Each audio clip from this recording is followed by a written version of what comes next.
नमो बुद्धाय. सप्रेम जय भीम. प्रिय बंधू आणि भगिनींनो, आपण परमपूज्य बोधिसत्व डॉक्टर बाबासाहेब आंबेडकर लिखित बुद्ध आणि त्यांचा धम्म या ग्रंथाचे पठण करीत आहोत. या ग्रंथातील तृतीय खंडाचे वाचन आपले सुरू आहे. तृतीय खंडातील भाग 3चं आज आपण वाचन करणार आहोत. तत्पूर्वी आपण माझे चॅनल जर का सबस्क्राईब केलं नसेल तर सबस्क्राईब करून घ्या, जेणेकरून नवनवीन अपडेट मिळण्यास आपणास सुलभता होईल. चला तर मग वाचनास सुरुवात करूया. आजचा विषय आहे ब्रह्मसायुज्यावर आधारित धर्म अधर्म आहे. जेव्हा भगवान बुद्ध आपल्या धर्माचा प्रचार करीत होते तेव्हा एक सिद्धांत प्रचलित होता. त्यास वेदांत असे म्हणतात. या सिद्धांताची तत्वे थोडकी व सरळ होती. या सर्व विश्वामागे एक सर्वव्यापक जीवन तत्व विद्यमान असून त्याला ब्रह्म अथवा ब्रह्मन म्हणतात. हे ब्रह्म एक वास्तविकता आहे. आत्मन आणि ब्रह्मन एकच होत. आत्मा आणि ब्रह्म एकरूप करण्याने माणसाला मोक्ष मिळतो, हे या सिद्धांताचे दुसरे तत्व आहे. आत्मा आणि ब्रह्म ही एकच आहेत. या ज्ञानाने आत्मा ब्रह्माशी एकरूपता साधतो. आत्म्याला आपण ब्रह्म आहोत हे ज्ञान होण्यासाठी संसाराचा त्याग करणे आवश्यक आहे. या सिद्धांताला वेद म्हणतात. भगवान बुद्धांच्या मनात या सिद्धांताबद्दल आदर नव्हता. त्यांच्या मते या सिद्धांताचा आधार मिथ्या होता, त्याचा काही उपयोग नव्हता आणि त्यामुळे तो स्वीकारण्याजोगा नव्हता.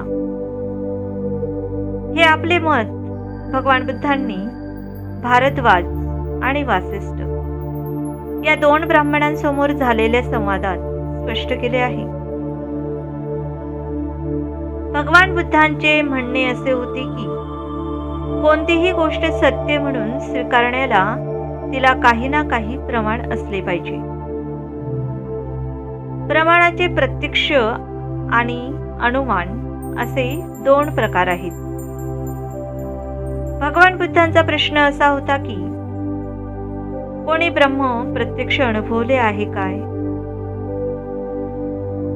तुम्ही ब्रह्म पाहिले आहे काय?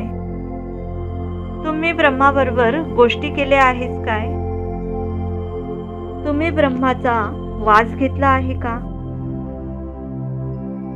असे प्रश्न त्यांनी वासिष्ठांना विचारले. वासिष्ठांनी उत्तर दिले, नाही. ब्रह्माच्या अस्तित्वाचे दुसरे प्रमाण अनुमानाचे. ते त्याचे अस्तित्व सिद्ध करण्यास अपुरे आहे. भगवान बुद्धांनी प्रश्न केला, कोणत्या एका गोष्टीच्या होण्यावरून आम्ही ब्रह्माचे होणे म्हणजेच त्यांचे अस्तित्व अनुमानायचे काय? याचेही उत्तर मिळाले नाही.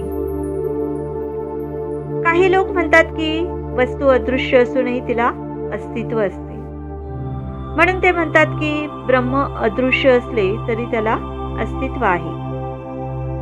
हे एक ढोबळ विधान असून ते असंभव स्थापन करण्यासाठी केलेले आहे. तरी सुद्धा तर्कासाठी हे मान्य करूया की वस्तू अदृश्य असली तरी तिला अस्तित्व असू शकते. याचे उत्तम उदाहरण म्हणजेच वीज हे आहे. वीज अदृश्य असूनही तिला अस्तित्व आहे, परंतु हा तर्कही पर्याप्त नाही. अदृश्य वस्तूनेही आपले अस्तित्व दुसऱ्या कोणत्या तरी रूपाने प्रकट करणे जरूर आहे. तेव्हाच तिची वास्तविकता मान्य होऊ शकते. परंतु जर अदृश्य वस्तू दुसऱ्या कोणत्याही रूपाने आपले अस्तित्व प्रकट करू शकत नसेल तर तिची वास्तविकता मान्य होऊ शकणार नाही. वीज अदृश्य असली तरी तिचपासून उत्पन्न होणारे परिणाम पाहूनच आपण तिचे अस्तित्व मानतो. विजेपासून प्रकाश उत्पन्न होतो. प्रकाश उत्पन्न होण्यावरून वीज अदृश्य असूनही आपण विजेची वास्तविकता मान्य करतो. परंतु हे अदृश्य ब्रह्म दृश्य अशी कोणती वस्तू उत्पन्न करते? उत्तर आहे कोणतीच नाही. दुसरे एक उदाहरण देता येते. कायद्यामध्येही अशी पद्धत आहे की काही एक निष्कर्ष स्थापन करण्यासाठी एक विधान मान्य केले जाते. ते सिद्ध करता येत नाही. ते केवळ कायद्यातील कल्पना असते आणि आपण अशा कायद्यातील कल्पनेला मान्यता देतो. पण आपण अशा कायद्यातील कल्पनेला का मान्यता देतो? कायद्यातील कल्पनेला मान्यता देण्याचे कारण या मान्यतेपासून न्यायाशी सुसंगत असे उपयुक्त परिणाम संभवतात हे आहे. ब्रह्म ही सुद्धा एक कल्पना आहे, परंतु त्यापासून कोणते उपयुक्त परिणाम संभवतात? वासिष्ठ आणि भारद्वाज यांच्याजवळ काहीही उत्तर नव्हते. ते स्तब्ध होते. आपली विचार प्रणाली त्यांना पूर्ण ग्रहण करता यावी म्हणून वासिष्ठाकडे वळून तथागतांनी विचारले, तुम्ही ब्रह्म पाहिले आहे काय? तीनही वेद जाणणाऱ्या त्या ब्राह्मणांमध्ये एक तरी ब्राह्मण असा आहे काय की ज्याने ब्रह्म प्रत्यक्ष समोरासमोर पाहिला आहे? नाही गौतमा, निश्चित पाहिलेला नाही. त्या तीनही वेद जाणणाऱ्या ब्राह्मणांच्या एका तरी गुरुने ब्रह्म प्रत्यक्ष समोरासमोर पाहिले आहे काय? नाही गौतमा, निश्चित पाहिलेले नाही. वासिष्ठ त्या ब्राह्मणांच्या 7 पिढ्यात एक तरी ब्राह्मण असा झाला आहे काय की ज्याने ब्रह्म समोरासमोर पाहिले? नाही गौतमा, निश्चित पाहिलेले नाही. ठीक वासिष्ठा, ब्राह्मणांच्या पुरातन ऋषींनी तरी असे म्हटले होते काय की आम्ही ब्रह्म जाणतो, आम्ही ते कुठे आहे, इथे आहे की तिथे आहे, ते पाहिलेले आहे? नाही गौतमा, नाही. तथागत त्या 2 ब्राह्मण तरुणांना प्रश्न विचारित राहिले. मग वासिष्ठा, तुला असे वाटते की असे वाटत नाही काय की यावरून त्या ब्राह्मणांच्या ब्रह्मसायुज्याच्या गोष्टी मूर्खपणाच्या थापा होत्या?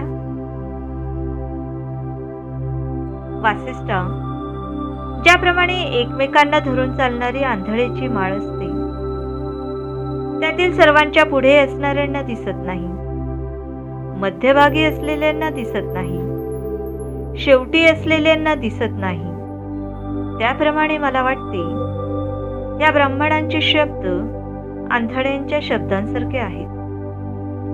त्यांच्यापैकी पुढे असणाऱ्याला दिसत नाही, मध्यभागी असणाऱ्याला दिसत नाही, अगदी शेवटी असणाऱ्याला दिसत नाही. त्या ब्राह्मणांचे शब्द उपहासास्पद आहेत.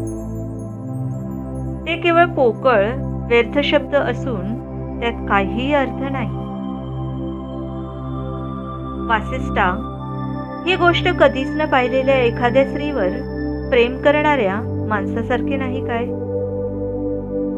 आणि लोक त्याला विचारणार, मित्रा, ज्या अतिसुंदर स्त्रीवर तू इतके प्रेम करीत आहेस आणि तिची वांछा करीत आहेस, ती आहे तरी कोण? ती क्षत्रिय जातीची की ब्राह्मण जातीची आहे की वैश्य जातीची आहे की शूद्र जातीची आहे? आणि जेव्हा लोक त्याला असे विचारतील तेव्हा तो नाही असेच उत्तर देणार.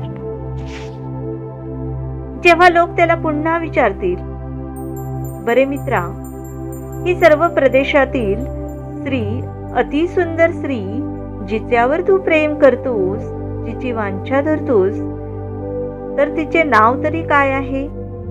तिच्या कुळाचे नाव काय आहे? ती उंच आहे की ठेंगणी आहे की मध्यम उंचीची आहे?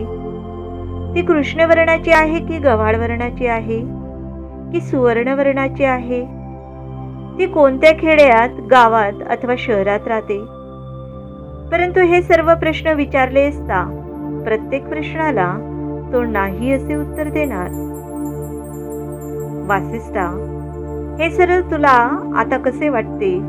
तुला असे वाटत नाही काय की त्या माणसाचे सर्व कथन मूर्खतापूर्ण आहे?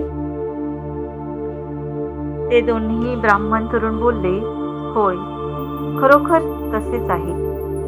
यास्तव ब्रह्म हे वास्तव नसून त्यावर आधारलेला धर्म हा व्यर्थ आहे.